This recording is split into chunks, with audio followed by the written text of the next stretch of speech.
Iran जैसा खुला देश एशिया में मिलना मुश्किल था। उसके बाद वहां इस्लामिक क्रांति हो गई।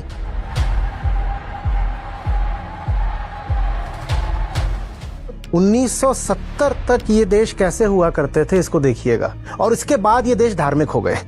बगल में बांग्लादेश में हो ही रहा है। काबुल की यूनिवर्सिटी में महिलाएं प्रोफेसर हुआ करती थीं, और हम 200 साल पहले की बात नहीं कर रहे, हम अभी कुछ दशक पहले की बात कर रहे हैं। जहां आज लड़कियां स्कूल नहीं जा सकती, वहां महिलाएं यूनिवर्सिटी की प्रोफेसर हुआ करती थीं।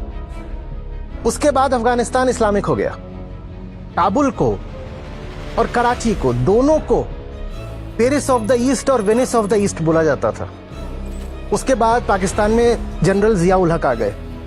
तो धर्म दुधारी तलवार है, अगर सही से समझा गया तो ऊंचाइयों पे ले जाएगा, और नहीं समझा गया तो ऐसा गिराएगा कि उठना असंभव हो जाएगा।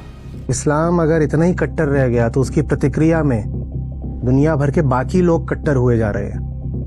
दुनिया भर में जो ये राइट विंगिज्म इतना प्रबल हो रहा है, इसका बड़ा कारण जो है वो एंटी इस्लामिज्म है।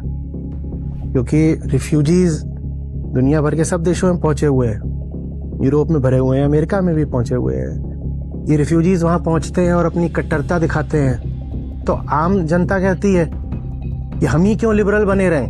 एक हार्डनिंग ऑफ एटीट्यूड हो जाता है। इसी तरीके से पिछले 200 साल में जो सुधार कार्यक्रमों की पूरी श्रृंखला रही है, वो सब लोग एज इंडिविजुअल्स, व्यक्ति के तौर पर निकले थे सुधारने के लिए, क्योंकि तो उनके अपने हृदय, अपने ज़मीर की बात थी। खुद ही करना पड़ता। हाँ, प्रेरणा आप ले लो किसी से, वो अलग बात है। तो ये काम तो मुसलमानों को खुद ही करना पड़ेगा। अपने घर में सफाई सबको खुद ही करनी पड़ती है। कोई दूसरा आकर के समझा सकता है, बता सकता है, उदाहरण दे सकता है, प्रेरणा दे सकता है, उत्साह बढ़ा सकता है, हौसला भी दे सकता है। लेकिन अस्तित्व में ऐसा चलता नहीं है कि रहना आपको है और कोई और आकर के झाड़ू मारे। तो वो हौसला तो मुस्लिमों को स्वयं ही दिखाना पड़ेगा।